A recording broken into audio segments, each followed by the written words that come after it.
Bonjour à tous, dans cette vidéo, nous allons essayer de reproduire l'écoulement laminaire d'un jet d'eau afin de démontrer comment et pourquoi il se produit. Pour cela, nous avons utilisé un tube de PVC, du ruban adhésif ainsi que des pailles pour que le fluide puisse avoir des lignes de courant bien parallèles.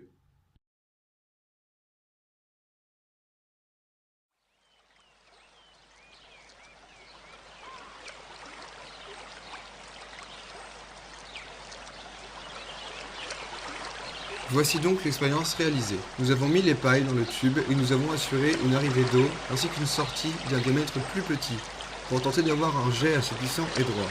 Cependant, la sortie n'était pas parfaitement conique et les pailles n'étaient pas bien positionnées à l'intérieur du tube.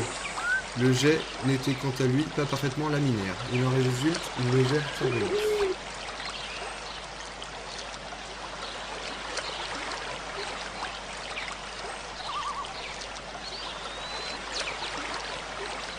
Voici à présent le jet d'eau envoyé directement depuis le tuyau. On peut voir qu'il est encore moins laminaire et que le flux s'écoule de façon plus anarchique. Un flux laminaire est un flux qui possède ses lignes de courant parfaitement parallèles.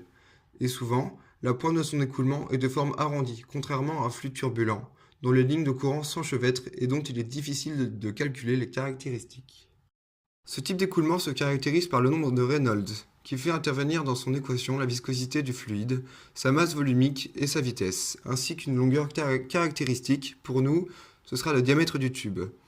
Il faut savoir que plus ce nombre est proche de 0, plus l'écoulement est laminaire. Pour prouver cela, nous allons donc observer l'écoulement de l'huile, puisque celle-ci possède un nombre de Reynolds proche de 0. Cela est dû à sa viscosité beaucoup plus grande que celle de l'eau, dont le nombre de Reynolds s'approche de 2000.